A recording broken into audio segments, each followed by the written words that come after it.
Hello, everybody. Andrew Field here. I hope you guys like the new haircut.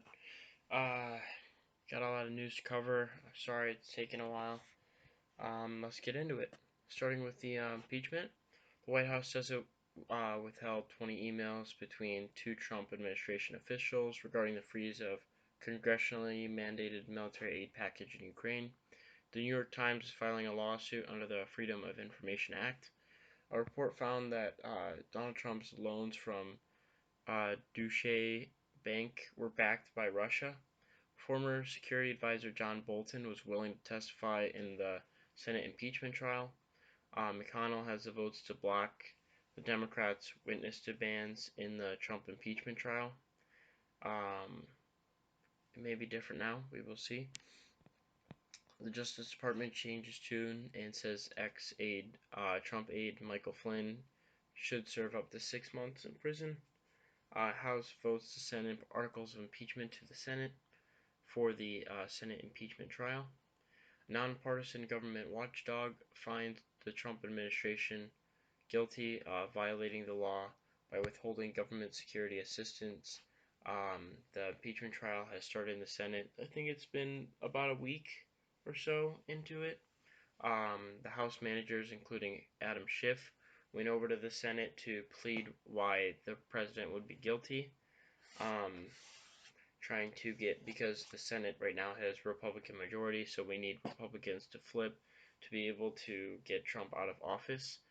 And it's still not likely to happen, but it may be more likely. It would be a lot more likely with witnesses. So hopefully witnesses should go to the trial because there should always be witnesses at the trial if they're available. So in the beginning of the impeachment trial, Trump was in Davos, Switzerland. Um, he bragged about obstructing justice. He about having all of the like a lot of the material that they didn't yet have.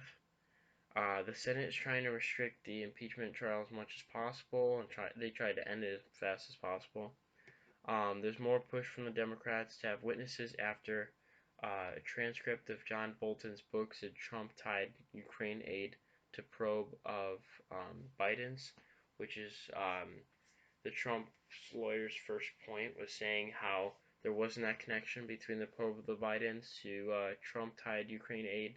So after that, some Republican senators are thinking about voting for witnesses, which is a good thing. The Senate voted to approve the President Trump update to NAFTA and sent it to his desk. The whole Iran thing was a big deal. The Senator Rand Paul from Kentucky was disappointed with Trump's airstrike to kill Iran's top military commander and said he should have had a declaration of war or congressional support. He questioned why we are sending more troops if there's no war, and he said that's thousands of more targets, and he was saying there was more risk with the airstrike. Um, Trump's order to strike the Iranian commander sparked a fresh debate over the war powers in Congress and from the president. Thousands marched through the Iraq and Iran for a funeral procession for Qasem Soleimani. Many chanted vengeance is coming. It lasted 4 days, and Iraqi leaders joined the funeral. A stampede killed some of the attendees. The airstrike also killed Abu Mahdi al-Mohandes, the leader of a major Iraqi paramilitary group backed by Iran. The Pentagon gave Trump this option as the most extreme one. Rocket blasts hit near the soldiers. Initially, they said no casualties. Trump said if Iran hit um, any Americans or American assets, he said there were 52 Iranian sites targeted, like the 52 hostages from the 80s with the whole Iran encounter in the 80s. Trump authorized killing Soleimani 7 months beforehand. He threatened Iran's cultural sites, which is a war crime. Iran raised the red flag, a sign to avenge the fallen with war. Young adults feared the draft while getting ready for college. Outraged Americans condemned the U.S. actions in Iraq and Iran, and they took to the streets in protests. Iraqi Prime Minister urged Parliament to take urgent measures to remove U.S. forces from the country. Iraqi parliament voted in favor of expelling U.S. troops from the country because of the airstrike. Trump did not intend to move troops out of Iraq amid the fallout from the airstrike. The UK Foreign Secretary Dominic uh, Rob Rab said the U.S. had the right to self-defense and called for de-escalation in the region. Appreciate the UK supporting the U.S. there.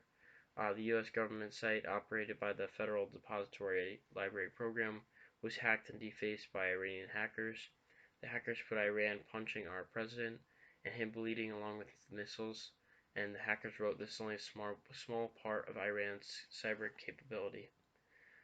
Pompeo was pounded by ex-ambassador for trying to blame Obama for Trump's assassination mess. Pompeo said the world was a safer place after the airstrike, which it may not have been. Iranian parliament chanted death to America. I really don't like Iran's government, by the way. Iran has suspended all commitments to the nuclear deal that the European countries were trying to hold together without the U.S., and they offered initially an $80 million bounty for President Trump's head. The U.S. is the U.S. then paused counter-ISIS efforts to protect Iraqi bases and coalition forces. Customs and Border Patrol denied reports of Iranian Americans being detained or refused entry into the U.S. The agency detained more than 60 Americans, individuals up to 11 hours. Trump finally came back from his Mar-a-Lago resort, where he had been golfing for 2 weeks. He awaited Iranian retaliation, and the White House security tightened. Administrative officials were looking for cyber attacks. The U.S. barred Iran foreign minister from entering the U.S. to attend the UN Security Council meeting. It was a bad move diplomacy-wise. The meeting was in America, and the foreign minister was expected to give a speech condemning the U.S. for the assassination of Soleimani. The move violated a UN 1947 headquarters agreement, which required Washington to permit foreign officials into the country to conduct UN business. The Pentagon released a statement that at least a dozen ballistic missiles have hit two I'm very tired, guys. More than a dozen ballistic missiles have hit two air bases that housed U.S. forces in Iraq. They initially reported no casualties. Iran kept sending more threats, and then I was figuring out about the draft. Just to let you know, for the draft to return, an act of Congress would have to be signed into law by the President for the Selective Service Administration. Trump delivered a speech, confirmed that no Americans or Iraqis were killed during the airstrike. Oil prices plunge as Trump's speech eases Iran fears.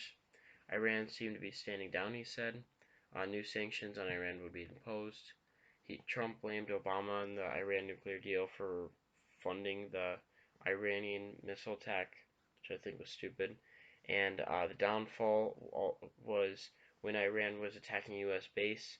They thought that, a flight that took off in Iran was a hostile when it was just a civilian aircraft, and so they shot down a Ukrainian Boeing plane, killing all 176 people. That was 82 Iranians, 63 Canadians, 11 Ukrainians, 10 Swedish, 4 Afghanistan, 3 Germans, and 3 British. U.S. satellite intelligence shows Iran shot down the airplane. Iran admitted shooting the airplane down by mistake. They initially denied it and blamed America. Iranians in response were mad at the Iranian government, not America or Israel. Iran made arrests from the plane disaster. 2 people quit being Iranian state TV news anchors, and hundreds of protesters gathered in Iran's capital, Tehran, to vent anger at their officials for lying about the plane crash, and a lot of the people were college age. So it's nice, especially to see like the younger generation coming out to protest. A new military report said actually that 34 American soldiers were wounded from the Iraqi base attack by Iran, which is really frustrating to know that such a difference could come out where it seemed like there were no casualties or injuries in the beginning. Now 34 soldiers wounded, and Trump angered veteran advocates by saying the head injuries suffered by the Iranian military strike were not serious. I think there should have been a response in finding that out. Democrats were silent on Iranians protesting their government sticking up for America. Besides Biden and Klobuchar, Trump supported the demonstrations. That's a good thing, but I didn't know why he was silent on Hong Kong. And then an Iranian lawmaker announced a $3 million cash reward for killing Trump. The UK Prime Minister Boris Johnson said Trump could make a new deal that could replace the current Iranian nuclear deal. The UK, France, and Germany took a first step to imposing international sanctions on Iran if they did not get back into the Iran nuclear deal. The 2020 Democratic candidates condemned the president's airstrike against Soleimani and the problem of potential war with Iran. Julian Castro endorsed Elizabeth Warren for president. Judge Judy endorsed Michael Bloomberg for president. And Marianne Williamson, along with Cory Booker, dropped out of the 2020 race. There's been some tension between the main candidates. Warren said she would bypass Congress to bypass student debt, using executive action to give $50,000 in relief for 95% of borrowers. The last Democratic debate before the Iowa caucuses happened, 6 candidates were on stage, and 8 candidates are basically in the running because of Andrew Yang and Bloomberg, who are kind of like wild cards at this point. So how the polls are right now, I think it's pretty much the same with like the bases for the Democratic candidates, but Warren has been slipping, and because of that, Sanders has now taken the top spot and is leading, I think, the Democratic field soon before the Iowa caucuses. Now, I cannot vote in the Iowa caucuses, but I will thankfully be able to witness Iowa caucuses. I'm going to the Iowa caucuses. They're February 3rd and February 4th, so a week away, and it's very exciting, and it'll show at least the first sights of how people will vote in the 2020 election. And Iowa is a swing state, so it makes it even more important. So, yeah, that's exciting. The Brexit deal passed through the UK Parliament. The UK will leave the EU by the end of the month, and that makes it so that the UK and the US will try and forge a new trade agreement as the UK will leave the EU. In other international news, the US blacklists Cuba defense minister over support for Venezuela's Maduro. Venezuelan leader Maduro has been bribing deputies to try and get Guaido out of the National Assembly. Guaido is named Venezuela's president by the US and 50 other countries. Guaido said he is still the leader. It says that he wants to talk with the US. The US sent additional support to Australia to help them fight apocalyptic wildfires that have been bad for a long time and seem like they might be still bad. They're caused by climate change, or at least are heightened by climate change. U.S. firefighters came to Australia and said, "We stand with the people of Australia." Australian government announced a large-scale use of military assets not seen since World War II. 3 U.S. soldiers were killed in a plane crash while battling wildfires. There was an airstrike from forces loyal to Khalifa Haftar and killed at least 30 in Tripoli, Libya. The smoke from the wildfires can be seen from South America. 25 people have been killed by the wildfires, 1 billion animals dead. Puerto Rico was hit by a 5.9 magnitude earthquake after a 6.4 magnitude happened earlier. It caused 1 death and massive infrastructure damage. The area was hit by a lot of earthquakes. Some people were not able to get to earthquake shelters, so they were not getting help from their government. Obama urged the public to support Puerto Rico's recovery. Puerto Rico Governor Wanda Vasquez declared a state of emergency. Trump has approved federal emergency funding for the island. In big news, there is a new virus going around called the coronavirus. It's like severe pneumonia. The U.S. CDC will begin screening passengers who are traveling from Wuhan, China, for a virus that caused an outbreak in the city. The first report said 3 deaths and 218 cases in 2 days. 2 cases were identified in Thailand and one in Japan from travelers from Wuhan. The coronavirus then spread to other Chinese cities in South Korea. Cases rose to 444. The first case was found in the U.S. Wuhan, China was quarantined following the outbreak along with 13 other cities, locking down travel for 35 million people. The CDC confirmed a second U.S. patient from Chicago. 50 people were under investigation in 22 states. The death toll rose to 26, with 800 infected, right before Chinese New Year. Shanghai Disneyland was closed for precaution. The death toll then went up to 41.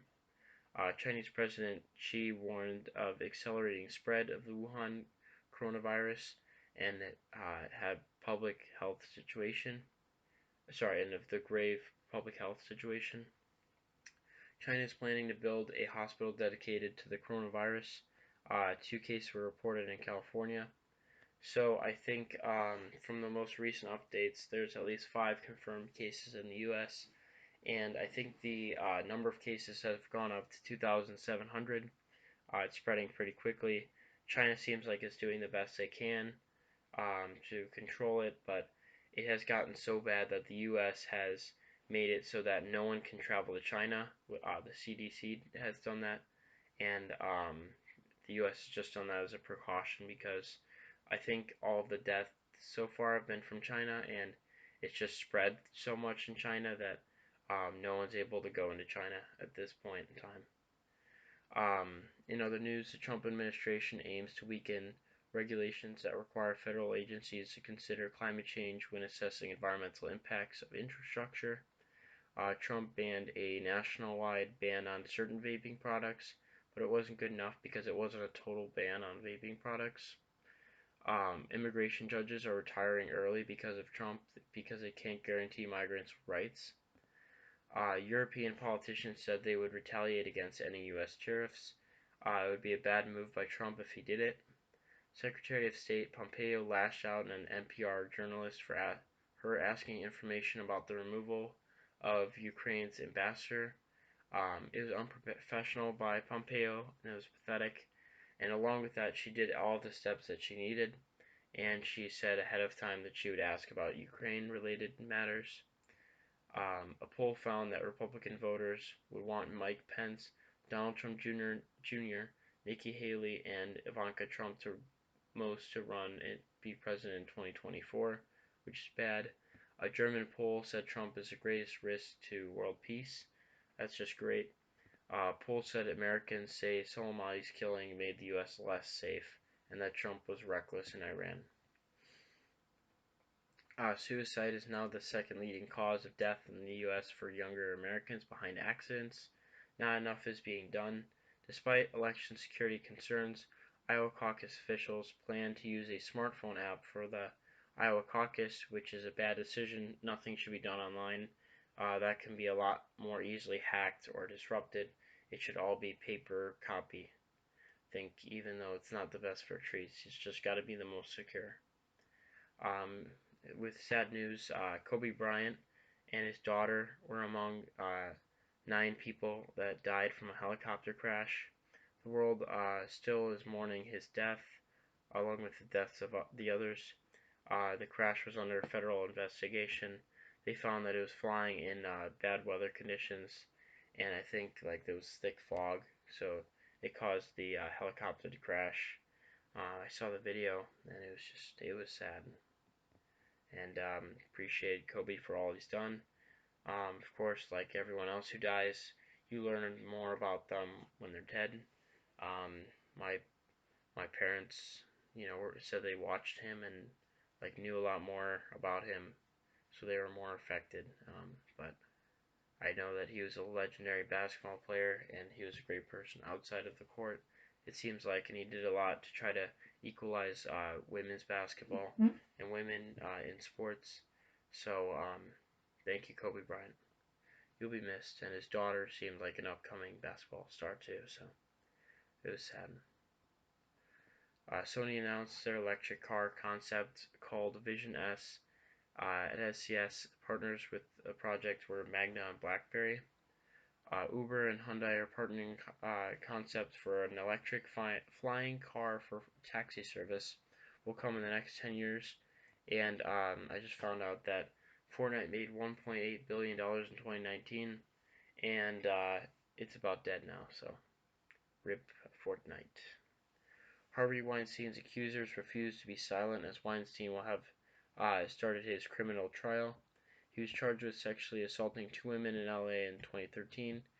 Eric Chuning's chief of staff to Defense Secretary Mark Esper is stepping down at the end of the month and is replaced by Jen Stewart. Michael Bloomberg and Trump have bought Super Bowl ads. Samsung-backed company Star Labs produced a virtual being called Neon to Sell. Nope, I don't like that. Death rates from cancer are dropping in the U.S., fastest rate on record. New treatments prolong life. Women marched around the world for equal rights. There was a pro-gun rally in Virginia. Thousands attended. Some protesters holding signs in the cold. Some brought their weapons, um, including assault rifles. Some of them were white supremacists. Amazon CEO Jeff Bezos' phone was hacked reportedly through a WhatsApp account associated with the Saudi prince to influence news coverage of his kingdom. Greta Thunberg did a nice job shutting down singer Meatloaf with hard facts because he was criticizing her. Chicago Bears Kyle Long is walking away from football at 31 after 4 years of being on injured reserve. I saw there was a Pro Bowler from the Jaguars who also retired. Seemed like a really good player. The Bears signed Eddie Jackson to a 4-year extension, and Jackson said he wanted to retire a Bear and wants to bring a Super Bowl to Chicago. So yeah, that's my video, guys. I hope you guys appreciated it. If you did, please like and subscribe. I'll see you all in the next video. See ya!